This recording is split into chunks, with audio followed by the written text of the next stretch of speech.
Le soleil du soir, rouge et fatigué, se glissait à travers les fentes de l'immense rideau de nuages qui planait au-dessus de l'Atlantique. La tempête annoncée depuis des jours rugissait comme un monstre endormi, engloutissant la lumière et crachant des rafales de vent furieux. Sur le pont du Nautilus, un petit sous-marin d'exploration ancien, j'ai senti l'adrénaline battre dans mes veines.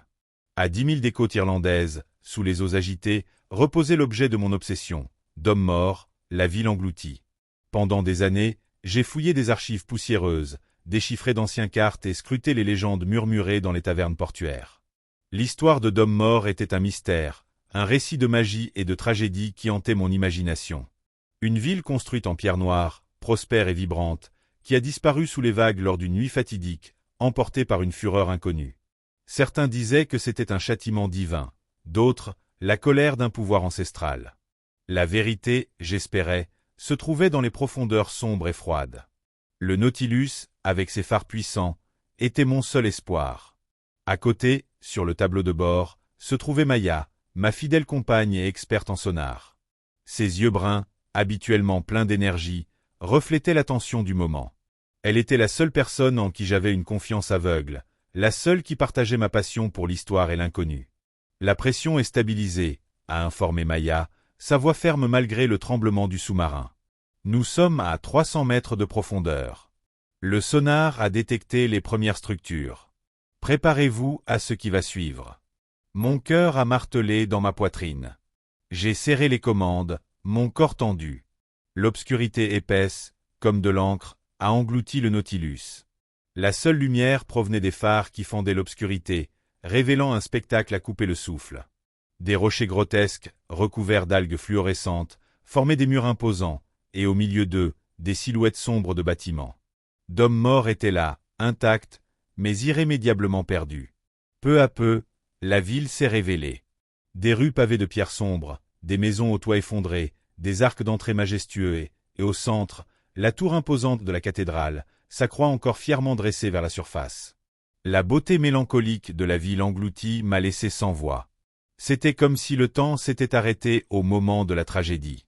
Avec le sonar, Maya a commencé à cartographier la zone, identifiant les différentes structures. À chaque nouvelle découverte, l'atmosphère à l'intérieur du Nautilus devenait plus dense, plus chargée d'attente.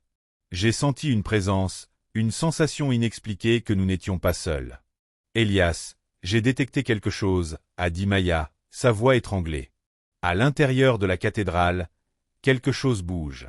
Un frisson m'a parcouru l'échine. Préparez les projecteurs. Approchez-vous prudemment. J'ai conduit le Nautilus vers la cathédrale, le cœur battant à contretemps. La lumière des phares a percé les ténèbres, révélant la façade imposante de l'église. Les fenêtres, autrefois ornées, étaient maintenant brisées, permettant à l'eau d'envahir l'intérieur. Et là, flottant dans l'obscurité, il y avait une forme. Une ombre. Au fur et à mesure que le Nautilus s'approchait, l'ombre prenait forme. C'était une figure humaine translucide, comme un esprit. Ses bras tendus et ses yeux vides semblaient fixer directement le sous-marin. C'est un fantôme, a murmuré Maya, la voix presque inaudible. Je me sentais partagé entre fascination et peur. L'idée d'affronter une apparition, une âme perdue, était terrifiante. Mais la curiosité, le besoin de percer le mystère de Dom Mor, m'a poussé en avant. Approchez-vous davantage, ai-je ordonné, la voix rauque. Nous devons comprendre ce qui se passe. Le Nautilus s'est déplacé lentement, flottant devant la figure translucide. La créature ne bougea pas, semblant observer le sous-marin avec une tristesse infinie. Puis, soudain, la figure a commencé à se déplacer, flottant hors de la cathédrale et vers le Nautilus. « Elias, il vient vers nous !» a crié Maya paniquée. J'ai rapproché les phares, essayant d'obtenir une meilleure vue de la créature. C'était un homme vêtu de vêtements qui semblaient être faits de pierre, ses traits tristes et rongés par l'eau. Il a tendu la main, comme s'il voulait toucher la coque du sous-marin. « N'ayez pas peur », ai-je dit, même si mes paroles sonnaient plus comme un murmure pour moi-même. Nous ne voulons pas lui faire de mal. Nous voulons comprendre ce qui s'est passé ici. La figure s'est arrêtée devant la vitre du Nautilus, ses yeux vides fixés sur moi. Puis, à ma surprise, elle a commencé à communiquer. Des images vives, des fragments de souvenirs, ont inondé mon esprit. des aperçus de la vie à Dom Mort, le marché animé, les enfants jouant dans les rues, les célébrations sur les places. Puis, la tragédie, la tempête, la panique, l'eau engloutissant la ville.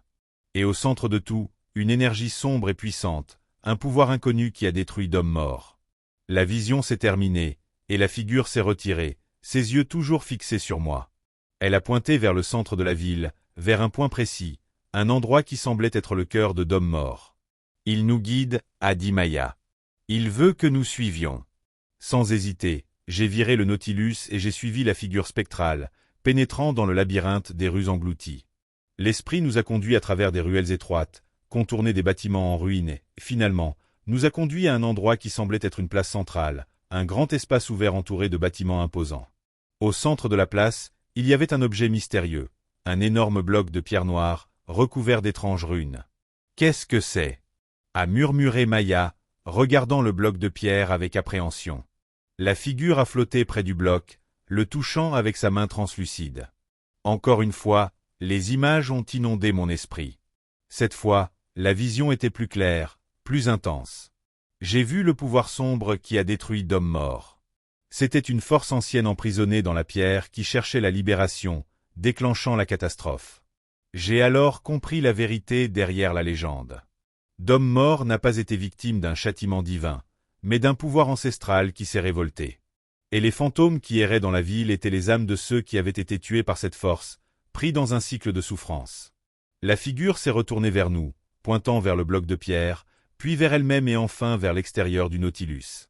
Elle semblait implorer que nous fassions quelque chose pour libérer les âmes prisonnières.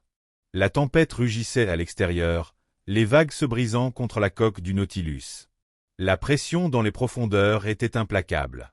Mais la responsabilité que je ressentais, le besoin d'aider ces esprits tourmentés, était encore plus grand.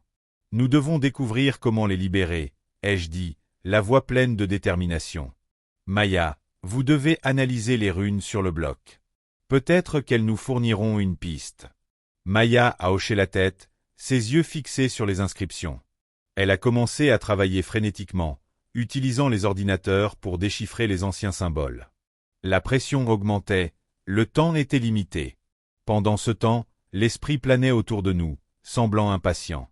L'obscurité de la ville, le silence assourdissant des profondeurs, la présence des fantômes, tout conspirait à augmenter la tension. « J'ai trouvé quelque chose !» a soudainement crié Maya. Les runes sont un type de sortilège, un sceau qui emprisonne cette énergie sombre. Mais il y a aussi un rituel, une façon de le désactiver. Quel est le rituel? Ai-je demandé, la voix anxieuse. Nous devons trouver 4 artefacts. Chacun représente un élément, la terre, l'eau, le feu et l'air. En les combinant, nous pouvons briser le sceau et libérer les âmes. Où sont les artefacts? Avons-nous demandé, planifiant déjà la recherche. Maya a analysé les cartes du sonar, localisant les points où les artefacts pourraient se trouver. Je crois qu'ils sont dispersés dans la ville. Le premier est dans la cathédrale, sur l'autel. Le second, dans un bain public. Le troisième, au sommet de la tour de l'horloge. Et le dernier, dans un ancien atelier de forgeron. La nouvelle m'a rempli d'espoir. Allons-y. Nous devons agir rapidement. Avec prudence, nous avons commencé notre voyage d'exploration. Le premier artefact, une petite statue d'argile représentant la terre, a été trouvé sur l'autel de la cathédrale, enveloppé dans un voile d'obscurité.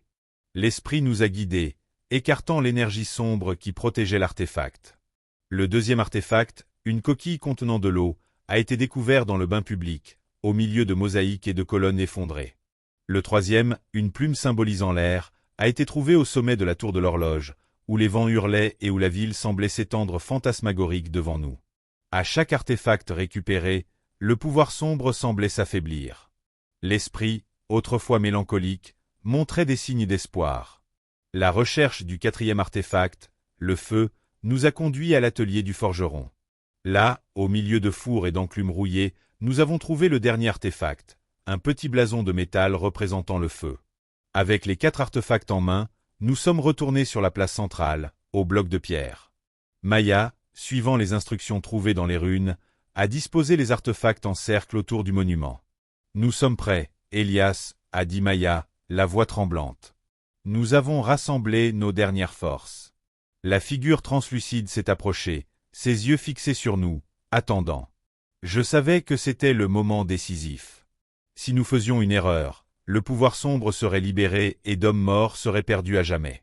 Maya a commencé à réciter les paroles du rituel. L'énergie a commencé à vibrer, et le bloc de pierre, auparavant noir et froid, a commencé à briller d'une lumière intense. L'énergie sombre emprisonnée pendant des siècles s'est finalement libérée. Mais au lieu de causer la destruction, elle a été absorbée par les artefacts, qui ont émis une lumière aveuglante. La place a été envahie par une lumière blanche, et le temps a semblé s'arrêter. Puis, lentement, les figures translucides ont commencé à se dissoudre, s'élevant vers la surface. Les esprits de Dom Mort, enfin libérés, ont laissé derrière eux la ville engloutie. L'esprit qui nous a guidés a souri, un sourire plein de paix, avant de disparaître. L'obscurité est revenue régner, mais elle était différente maintenant. La ville engloutie était toujours là, mais sa malédiction avait été brisée. Nous y sommes parvenus, a crié Maya, les larmes coulant sur son visage. J'ai regardé autour de moi la ville silencieuse et sombre. Je savais que Dom Mort serait toujours là, un témoignage de l'histoire, un rappel du pouvoir du mal et de l'espoir de la rédemption. Avec prudence, j'ai mis les moteurs du Nautilus en marche. Nous avons laissé Dom Mort derrière nous, laissant derrière nous ses fantômes et ses secrets. Nous sommes remontés lentement vers la surface, vers le soleil, vers un nouveau jour. La tempête rugissait encore, mais au fond de mon cœur, j'ai ressenti une paix que je n'avais jamais connue auparavant. La ville engloutie et ses esprits étaient enfin en paix. Et moi, Elias Thorne, je savais que je ne serais plus jamais le même.